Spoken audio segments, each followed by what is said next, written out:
Alam nyo ba na nowadays, parang ang hirap ng makahanap ng tao na gustong mag-commit sa relasyon. No?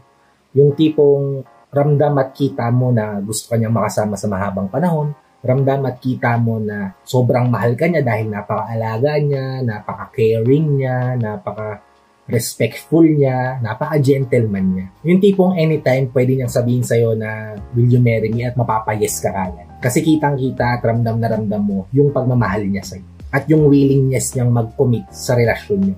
Kung isa ka sa mga taong wondering, kapatid, kung yung taong napili mo ba ngayon gustong maging committed sa'yo, gusto niya bang manatili sa relasyon niyo at makasama ka sa mahabang panahon, yung tipong hanggang sa tumanda na kayong dalawa, o hindi. Kung interesado kang malaman kung ano yung mga signs na gusto maging committed ng lalaki sa'yo, tara kapatid, pag-usapan natin yan. Just keep on watching.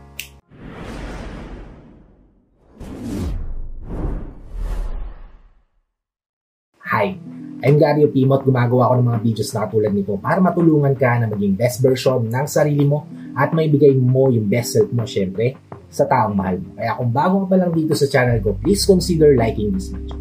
Hit the subscribe button and the notification bell para lagi kang updated sa mga videos na katulad nito na i-upload pa natin sa inaharap. At ang unang-unang senyales kapatid na yung lalaking napili mo ay gusto maging committed sa'yo. Gustong manatili sa relasyon nyo, gusto niyang kumapit at makasama ka sa mahabang panahon. Ay kapag minamadali niya ang lahat, minamadali niya yung proseso nyo, yung tipong gusto ka na niya kagad pakasalan, gusto ka na kagad ma-engage sa'yo, gusto niya kagad bumuo ng pamilya with you, yung tinatrabaho niya na lahat, tinatapos niya na lahat ng dapat niyang tapusin, iniipon niya na lahat ng dapat niyang ipunin para makapagsimula na kaagad kayo ng pamilya na nakabukod sa mundo na currently ginagalawan mo ngayon. Kapag ganyan yung pinaparamdam sa iyo ng lalaking mahal mo, yung tipong ni-skipan niya na yung mahabang proseso at gusto niya na kaagad magsumpaan kayo ng pagmamahal sa isa't isa. Magtali kayong dalawa sa isa't isa at mangako kayong dalawa sa isa't isa na pipiliin niyo yung isa't isa sa mahabang panahon. Then kapatid, garantisado na yung lalaking yan ay gusto niyang maging committed sa relasyon nyo at syempre sa'yo.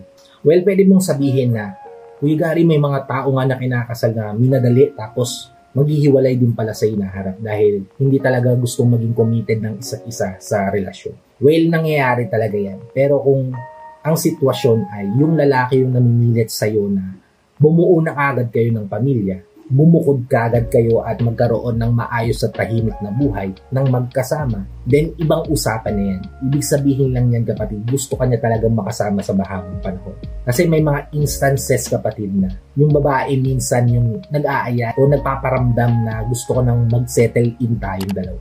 Which in turn, baka hindi pa handa si guy, kaya kahit maganap yung panunumpa ng pagmamahalan sa isa't isa, hindi pa ready yung lalaki. Kaya ang ending, magkakaroon ng misunderstanding ng hiwalayan sa relasyon. Pero once na ang lalaki, ang gusto na agad, maging tahimik at payapa na ang buhay niyong dalawa ng magkasama, then, ibig sabihin lang nun, mahal ka niya, pipiliin ka niya, at gusto ka niyang makasama sa mahabang panahon. Kaya itinukumit niya na sa'yo yung buo niyang pagkatao.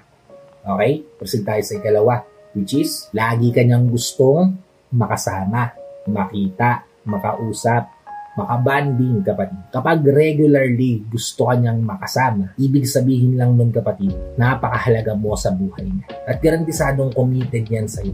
Dahil alam naman natin kung gaano kahalaga ang oras. Dahil hindi na yan nababalik, hindi na yan napapalitan. That's why kung yung lalaking pinili mo ay nilalaan niya yung oras na mahalaga para sa kanya, para makasama ka, para makausap ka, para makabanding ka, para maiparamdam sa'yo na mahal ka niya, para maipakita sa'yo na willing siyang mag-commit sa'yo. Then kapatid, there's no doubt, mahal ka niya. Dahil pinapriority ka niya, pinipili ka niya, ginugusto ka niya every single time na gustuhin ka niya makita. At yan kapatid, ang ikalawang sign na gustong maging committed ng lalaki sa'yo. Ikatlo, inaangkin ka na niya. Diba sa una, gusto ka na agad niyang pakasalan, gusto niyang putulin kagad yung proseso, huwag nang pahabain, kasi gusto ka niyang maangkin, gusto ka niyang maging exclusive sa kanya. Yung tipong wala nang makakaagaw sa'yo mula sa kanya.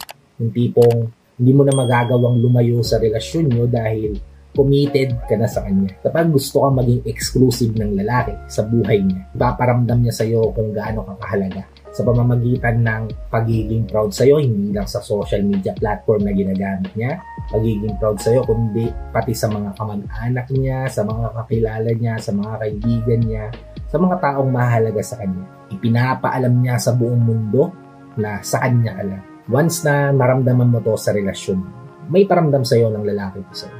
Ibig sabihin, gusto niyang maging committed sa'yo at gusto niyang angkinin ka, solohin ka. Kaya nga minamadali niya na yung proseso at gusto ka na niyang kagad makasama sa mahabang panahon. At yun kapatid, ang ikatlong senyales na gustong maging committed sa'yo ng isang lalaki. Okay? Proceed tayo sa ika-4, which is, pinaplado niya na lahat ng bagay pagdating sa relasyon niyo, especially sa future niyo. Lagi ka bang kasama sa mga plans niya sa inaharap? Yung tipong hindi siya gagawa ng isang hakbang sa buhay niya kung hindi ka niya kasama doon. Yung tipong included ka even sa maliliit na detalye na gusto niya mangyari sa buhay niya. Yung tipong binabanggit niya sa'yo yung mga plano niya sa buhay dahil gusto niya na maging handa ka sa posibleng mangyari sa inaharap. Kapag ganyan ang pinaparamdam sa'yo ng lalaking pinili mo, ibig sabihin kapatid, gusto niyang maging committed sa'yo habang buhay. Dahil yung taong nakakakita ng future niya na kasama yung taong pinili niya, ibig sabihin mas magiging mahirap para sa kanya na mabuhay without that particular person, which is ikaw yun. Which is why kung ganito yung pinaparamdam ng partner mo sa'yo, pwede mong mag-guarantee na yung taong yan ay pinipili niya, ginugusto niya na makasama ka sa mahabang panahon. Dahil sineset niya na yung future niya ahead na kasama ka dun. Okay? Proceed tayo sa ika-5. Last but not least, kapatid, ika-5 senyales na gustong maging committed sa'yo ng lalaking pinili mo ay kapag pinapaalam niya na sa buong mundo, kapatid, na kanya ka lang. Sabi ko nga kanina, gusto kanyang maging exclusive na kanya. Gusto kanya ng angkinin, solohin. At bukod dito, gusto niyang ipakalat sa buong mundo na sa kanya ka lang. Di ba? Yung parang ako'y sa'yo at ika'y akin lamang. Ganon, di ba? Yung tipong sobrang proud siya sa mga achievements niya na kasama ka. Sobrang proud siya na ikaw yung naging partner niya sa buhay. Sobrang proud siya at motivated at inspired siya sa araw-araw. Dahil nandun ka sa tabi niya. Nandun ka sa bawat hakbang ng buhay niya. At gusto niyang makita ng buong mundo kung gaano siya kaligaya at ka-proud sa'yo. At once na makita mo to sa partner mo, maramdaman mo na halos lahat ng tao na nakakilala sa kanya ay kilala ka din dahil sobrang proud siya sa'yo at pinapakilala ka rin naman niya talaga sa buong mundo na partner in life ka niya. Then kapatid, gusto niyang maging committed sa'yo dahil hindi niya hinahayaan kapatid na may lumusot na bagay o tao na pwedeng sumira sa relasyon niyo na hindi nakakakilala sa pagsasama yung dalawa. At yan kapatid, yung 5 signs na yung lalaking napili mo ay gustong maging committed sa'yo. O, meron bang sumapul sa partner mo? If wala, or meron, please comment it down below. Pakita mo naman kapatid na nagiging proud ka rin sa partner mo. Sobrang thankful and grateful ka sa kanya. Mention mo na rin kung maaari. At kung may bagay kang natutunan dito sa video ko, please help me share this to your loved ones na posible nating matulungan ng video na para nakatulong na kayo sa kanila, nakatulong na rin ako sa kanila. Sa lahat ng mga OFW viewers natin at sa mga viewers natin dito sa Pilipinas na walang sawang nanonood, sumusuporta at palagi nakatune in sa bawat video na ina-upload ko. Maraming salamat po sa palagian yung panonood at pagsuporta. At kung bago ka pa lang dito sa channel ko, please consider liking this video. Hit the subscribe button and the notification bell para lagi kang updated sa mga videos na katulad nito na i-upload pa natin sa inaharap. So, ay na mga kapatid, maraming salamat ulit sa panonood and I hope to see you all on my next vlog. Ingat ka dyan palagi kapatid. May God bless you. Peace.